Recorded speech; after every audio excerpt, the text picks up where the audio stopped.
Hello friends, I am Priyanka and you are watching Priyanka's teaching. Today I am going to explain you the poem The Old Brown Horse. Friends, this beautiful poem is written by W.F. Holmes and this poem contains 4 stanza and each stanza contains 8 lines. Friends, first of all, I will do thorough reading of the poem and after that I will explain you the poem stanza wise. So be with me and let's start. The old brown horse looks over the fence in a weary sort of way. He seems to be saying to all who pass, "Well, Fox, I have had my day. I am simply watching the world go by, and nobody seems to mind." As they are dashing past in their motor cars, a horse who is lame and half blind.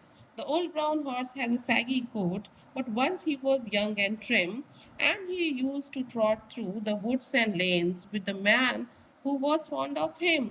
But his master rides in a motor car, and it makes him feel quite sad when he thinks of the days that used to be and of all the times they had.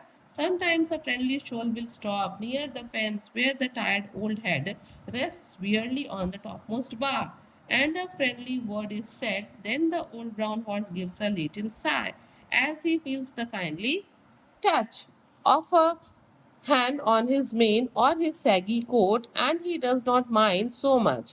So, if you pass by the field one day, just stop for a word or two with the old brown horse who was once as young and as full of life as you.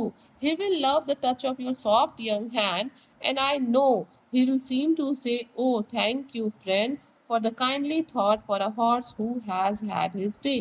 W.F. Holmes, friends, we can say that this poem is about the life of an old brown horse that has retired after years of faithful service. Okay, this poem explores themes of nostalgia, companionship and the passage of time. Friends, इस कविता में हम एक old brown horse की बात कर रहे हैं जो कि लेम एंड हाफ ब्लाइंड भी हो गया है। क्यों हो गया है, इसको हम इस तरीके से समझ सकते हैं फ्रेंड्स कि जैसे हमारे घर में जो बूढ़े बुजुर्ग लोग, हमारे दादी दादा नाना नानी होते हैं, जैसे टाइम के पास होने के साथ वो बूढ़े हो जाते हैं, उनकी नज़रें कमज़ोर हो जाती है, उनको चलने में दिक्कत होती है, जबकि वो अपने यंग एज में बहुत एक्टिव थे, ठीक है?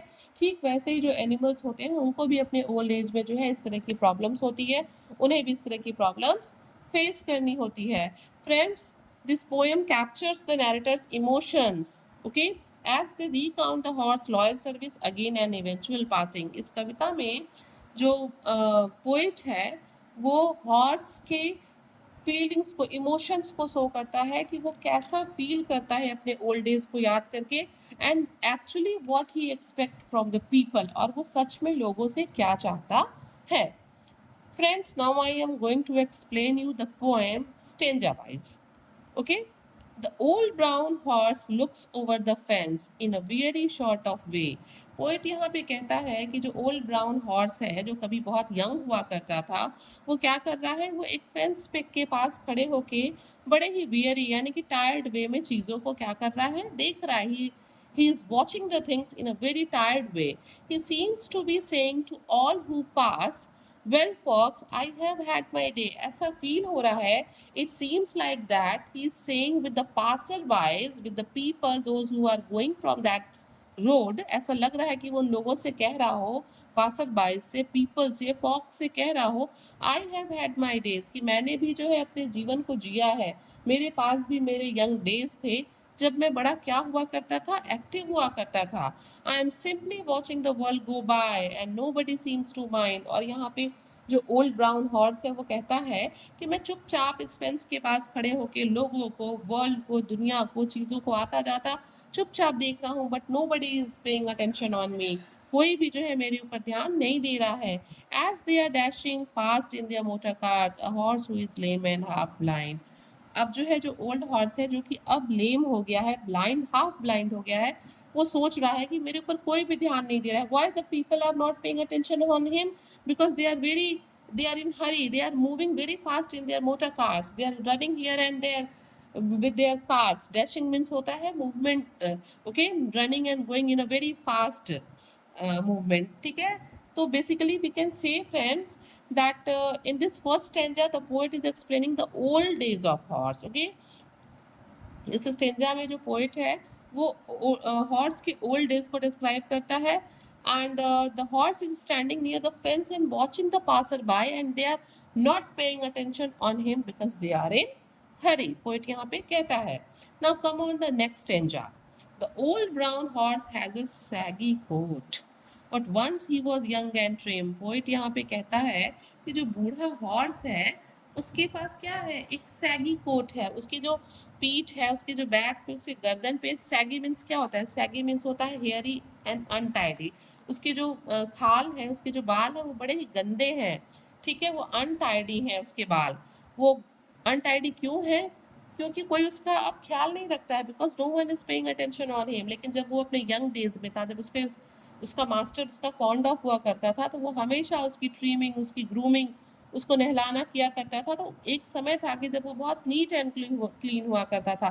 बट अभी जो ओल्ड ब्राउन हॉर्स है वो कैसा है, शैगी है, okay. But once he was young and trim, लेकिन एक समय ऐसा भी था उसके पास डेज में कि वो बहुत ही यंग था। एंड ट्रिम मीन्स होता है friends, we can say trim means neat and smart. तो वो अपने ओल्ड टाइम में, मतलब बीते हुए समय में कैसा था, बहुत यंग और स्मार्ट था।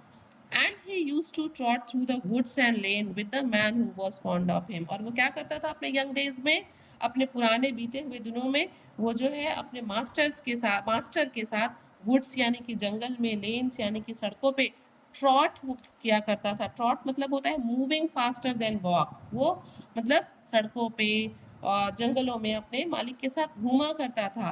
But his master rides in a motor car and it makes him feel quite sad. But अब यहाँ पे क्या है, अब जो घोड़े का जो मास्टर है, मालिक है, अब वो मोटर कार से घूमता है, और ये चीज जो है वो हॉर्स को क्या फील कराती है, सैड फील कराती है। when he thinks of the days that used to be and of all the times they had, जब वो उन पुराने दिनों को याद करता है, और वो चीज़ें उसको बहुत क्या करती हैं, दुख पहुंचाती हैं। वो बहुत जो है सैड फील करता है याद करके कि कभी मैं बहुत स्मार्ट हुआ करता था, नीट एंड क्लीन हुआ करता था, मेरी जो स्किन है वो साफ हुआ करती थी, but now he is saggy and he is missing his old days.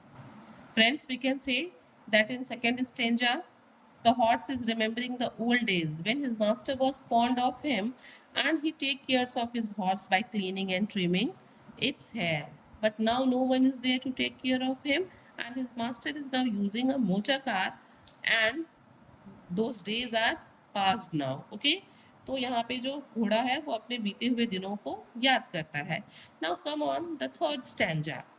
Sometimes a friendly shoal will stop near the fence where the tired old head rests wearily on the topmost bar. अब यहाँ पे poet कहता है यहाँ पे कि किसी दिन जो है कभी कभी एक फ्रेंडली शोल, कोई आदमी, कोई फ्रेंड, कोई भला मानुस जो है वो क्या करेगा, वो फेंस के पास आके रुक जाएगा। कहाँ पे, where the tired old head rest wearily on the top most bar, जहाँ पे जो घोड़ा है, जो ओल्ड हॉर्स है, जिस फेंस के टॉप बार पे अपना सिर रख के रेस्ट कर रहा होता है, वहाँ पे कभी कोई जो है पर्सन पहुंच जाएगा। And a friendly word is said, then the old brown horse gives a little sigh as he feels the kindly touch. तो क्या है, और वो आदमी पहुंच के ओल्ड हॉर्स से कुछ बातें करेगा, उसको पैट करेगा, उसको टच करेगा, एक फ्रेंडली टच देगा, तो घोड़ा कैसा फील करता है, it gives a little Sai. Sai means जानते हैं आप क्या होता है, साई मीन्स होता है सेटिस्फेक्शन वाली आह, ठीक है। तो उस टच से, उस फील से, उस काइंड टच से जो घोड़ा भी है वो क्या फील करता है, एक साई फील करता है। Of a hand of his main और हिज सैगी कोट, जब हम उसके पास खड़े होते हैं, उसके सैगी कोट को सहलाते हैं, या उसके मेन मीन्स क्या होता है, हेयर अराउंड द नेक, जो लंबे बाल होते हैं गर्दन के पास, उसे हम मेन कहते हैं। तो जब कोई वहाँ खड़े होकर उसको सहलाता है, उसको पैट करता है, उसके हेयर्स को टच करता है, कोई जेंटल टच देता है, तो जो हॉर्स है वो क्या होता है, it becomes very happy and he does not mind so much. और उसे बहुत बुरा नहीं लगता है कि चलो अब कोई मुझे मेरे पास खड़ा नहीं होता, या वो अपने बुरे दिनों को याद करके, पिछले दिनों को, नॉट बुरे दिनों को, अपने पुराने दिनों को याद करके वो बहुत दुखी नहीं होता है जब कोई उसके पास जाके उसे एक जेंटल टच देता है। तो means we can say that in this third stanza the horse is seeking some care and gentle touch from someone who stands near him and it feels sigh। मतलब वो जो है उम्मीद करता है कि लोग मेरे पास खड़े होंगे, मेरा केयर करेंगे, मुझे कुछ जेंटल टच देंगे, और ऐसा करने से जब कोई ऐसा करता है तो उसको थोड़ा साय फील होता है। Now come on the last stanza of the poem.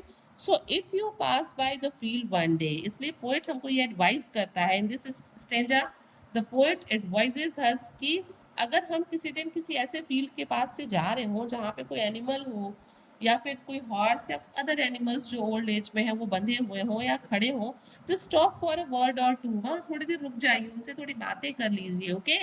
With the old brown horse who was once as young and as full of life as you, किसके पास रुक जाइए, इस ओल्ड हॉर्स के पास या अदर एनिमल्स के पास जो वहाँ पे है, रुक जाइए और उनसे कुछ बात कर लीजिए, उनको थोड़ा पैट दे दीजिए, कोई जेंटल टच दे दीजिए। क्यों? क्योंकि वो भी कभी इतने ही यंग थे जितने कि आप हैं। He will love the touch of your soft young hand. जो जानवर है, चाहे वो घोड़ा हो या दूसरा जानवर हो, वो क्या फील करेगा? वो बड़ा ही अच्छा फील करेगा, उसको पॉजिटिव फीलिंग आएगी, उसको लव फील होगा, उसको अफेक्शन फील होगा। And I know he will seem to say, और पोएट यहाँ कहता है कि मुझे पता है कि वो ज़रूर आपसे, पासर बाई से, आपसे, जो आदमी उसके पास खड़े होकर जेंटल टच देगा, उससे वो क्या कहेगा? Oh thank you my friend, क्या कहेगा? उसको धन्यवाद देगा। For the kindly thought for a horse who has had his day, इस जेंटल टच के लिए, जिस वो जो हॉर्स है वो आपको थैंक्स कहेगा, जिसके अपने भी दिन कभी हुआ करते थे। Means friends, in this last stanza the poet is asking by the passerby to spend some time with horse. Okay, poet is advising us to talk with the animals, okay, to pat the animals and show kindness to them. Friends, basically इस कविता में कवि ने हमें ये बताया है that how the old horse is feeling and what he is expecting from us. Friends, if you like the poem, please do share to others, and very thank you for watching.